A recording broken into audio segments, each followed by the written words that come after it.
Welcome back to day 9 of 31 Monsters in 31 Days. Let's find out who we're making today.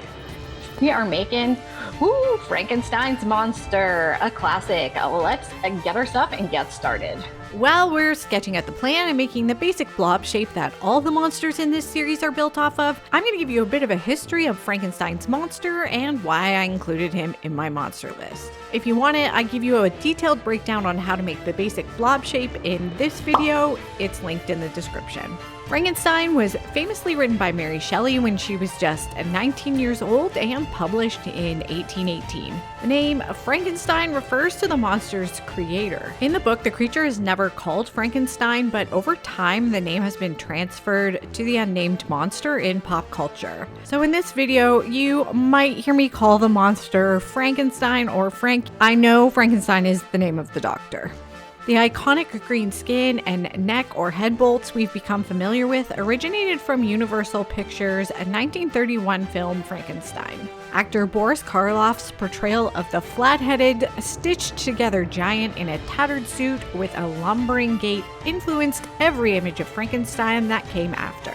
The old Universal Frankenstein films were so popular they were often reruns on late-night TV, making the Karloff portrayal of Frankenstein popular across generations. Through the 1960s and 70s, the monster appeared in comic books, cartoons, pop music, and themed decorations. As Halloween shifted into a more commercialized holiday with costumes and party decorations, Frankenstein's monster became a go-to symbol. Frankenstein represents the uncanny, the grotesque, death and reanimation, and the supernatural. These themes all fit perfectly into Halloween, so I had to include Frank on my monster list. Here's the dry blob. It's got 4 layers of paper mache on it. If you want to know how I do my paper mache, I've got a video that tells you my paste recipe, the paper I like, all that good stuff. It's linked in the description. My next step is to make Frank's eyeballs. I'll need those to dry before I can add them to his face. I'm sculpting these bits with DOS air dry clay.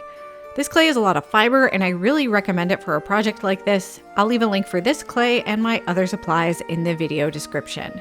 I was really pumped to make the bolts that go into the side of Frank's head, so I'm making those now with a bit of this hose that I saved off of a broken air pump. I'm using a hole punch to cut a bunch of circles out of cardboard so I can glue them in a stack to make the bolt head. I'm cutting off a little section of the hose and then I'm reinforcing it with some cardboard and hot glue inside. I'm sticking the cardboard disc on top and these are my little bolts. How cool is that? I'm coating them with some gesso here so my paint will stick to the plastic later. Now here are the dry eyeballs. I'm smoothing them out with a nail file. I don't really like this one. I have some better ones I recommend in my supply list. Just don't forget to protect your lungs if you're gonna sand dry clay. Now that the eyes are perfectly smooth, I'm giving them a coat of white paint. In my mind, Frankenstein's monster is a little bit sickly, a little bit undead, so I'm giving his eyes a yellowish tint around the edges. When the paint is dry, I'm hot gluing the eyes onto the blob and I'm painting on some very apathetic looking irises and pupils. I'm also putting a few little capillaries onto the whites of his eyes with some red paint. When the paint is dry, I'm giving the eyes a coat of UV resin. This both gives them a glossy finish and protects them from the additional paper mache I'm going to do in a minute. I want to make this stitched up skin here, so I'm prepping some paper. I'm putting a bit of glue on there and folding it in half. Now I'm just placing the paper on this scrap of foam board and using a tack to poke some holes along the strips.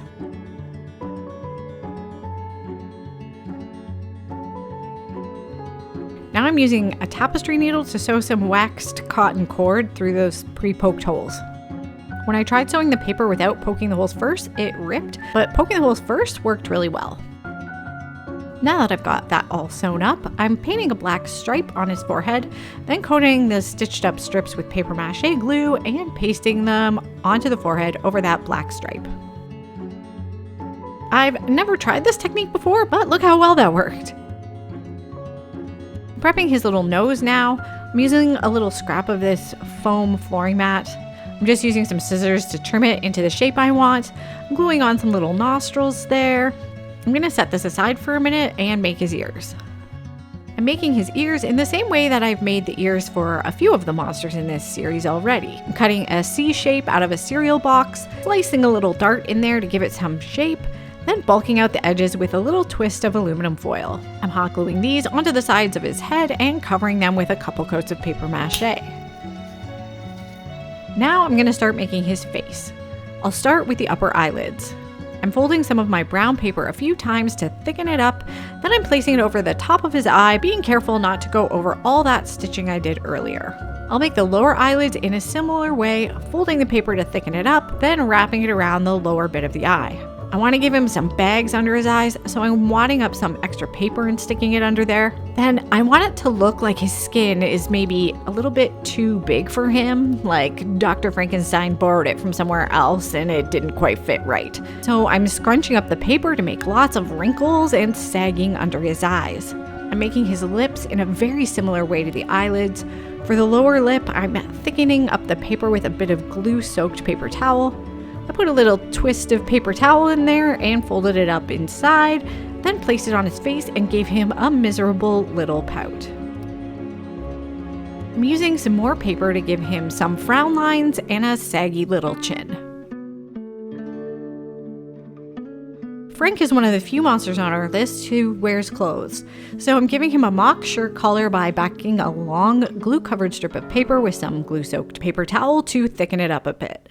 I'm folding this in half and wrapping it around the blob. I'm blending that in with some smaller strips to make it look more cohesive. I didn't film it, but I also made some little patches so it would look like his shirt had been mended. At this point, I'm bringing in that little nose I made earlier and giving it a coat of paper mache before setting both Frank and his nose aside to dry. When dry, I'm hot gluing the bolts and the nose to his head,